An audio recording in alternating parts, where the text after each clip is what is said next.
डोलिया ले कहां सर नो ई गाना हमार नया में के सुने हाथ उठा के बतावे।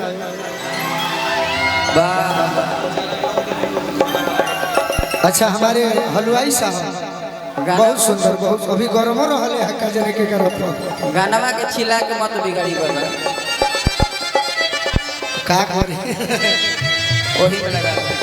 भाई परवीन के बहुत बहुत साल जय हो। ई गाना ऐसन में रंजीत भैया कैसन कि कहीं भी परिवार में बैठ के सुन सकते हैं कहीं भी कहीं गम के बात हो सही कि बाजावा ले ले बजनिया हो रोए डोलिया ले ले बाजावा ले ले बजनिया हो रोए डोलिया ले ले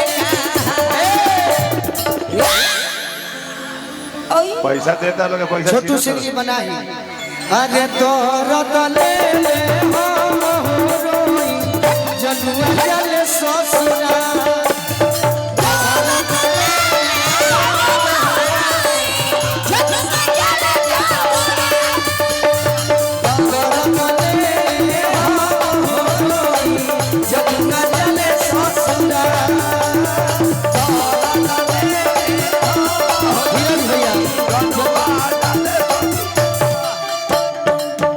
धीरज भैया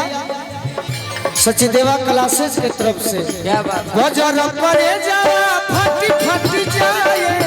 देख के असुआ के धार बजर करे जावा फटी फटी जाए देख के असुआ के धार बजर पड़े जावा फटी फटी जाए देख के असुआ के धार। ये ऐसा गीत बा कैसन कि गम के बात होता एमे केहू कह सकता शंकर जी भी कह दी है गौरा जी के बारे में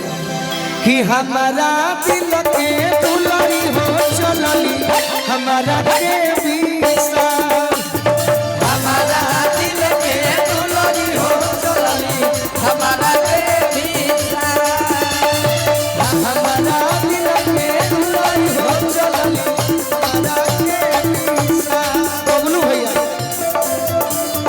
नैना जाने रे सपनों के बात नैना जाने रे नैना के बात नैना जाने रे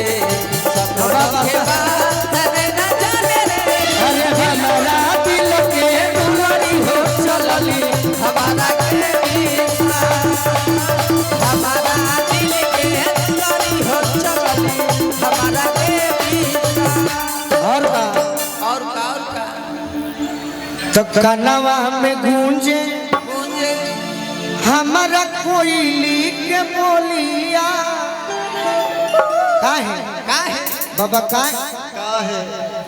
जसो जसो दूर जाता जनुआ के डोलिया जनुआ के डोलिया हो जनुआ के डोलिया जसो जसो दूर जाता जनुआ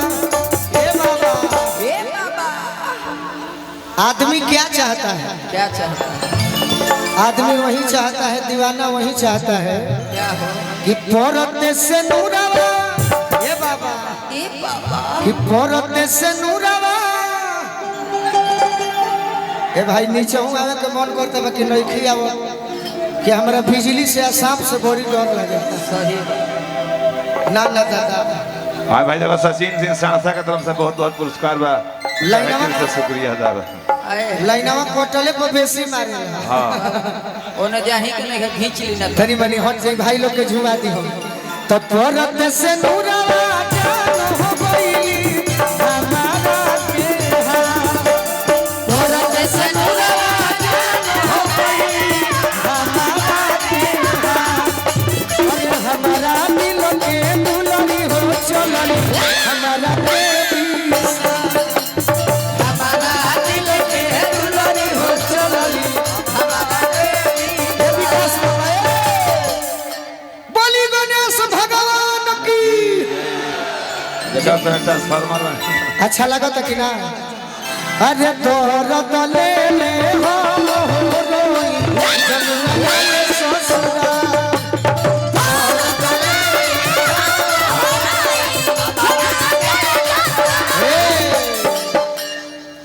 कि जान के विदाई आज बहुते सतावता। सही सही जरूर जरूर जरूर बस एक सेकंड के बाद कि जान के विदाई आज बहुते सतावता। अब पहले के बाद ए छोटू याद बड़ी आवता। बहुत आवता कहे के बाका। अक्सर लड़का रंजीत भैया सोचेले, हाँ जी हमहू सोचो नौजवान बनी वाह कि अगर केहू हमरा के प्रेमिका छोड़ के जाता, हाँ जी जातिया चाहे जाता रही, तब तो अगर औरंगाबाद के लड़का प्रेम करी, हाँ हाँ बिहार के लड़का प्रेम करी, हाँ जी तो जरूर अपन जान दे दी। अब बिहार के लड़का के छोड़ के हाँ दूसरा जगह देश में चल जाइए तो लड़का यह दुखित होके कही, अरे हेलो हेलो, अरे वोकल कम कीजिए, सीटी अपना ही बंद हो जाएगा, नजदीक साउंड। अरे का जाने पिया हमारा जैसन दी की ना दूला। का जाने पिया हमारा जैसन दी की ना दूला। अरे दर्द ले ले हम हो रोई जनुआ ले ससुरा। दर्द ले ले हम हो रोई जनुआ ले ससुरा। दर्द ले ले हम हो रोई जनुआ ले ससुरा। दर्द ले ले हम हो रोई जनुआ ले ससुरा। अभी हम मंच पर अपना गाना के पहले परवीन भैया भाजपा नेता औरंगाबाद के मंच पर बुलावल चाहो। रंजीत भैया के भी इच्छा बा और हमारो इच्छा बा। हाँ हाँ, छोटू ज्यादा फेसर थाना बनाए के तरफ से 100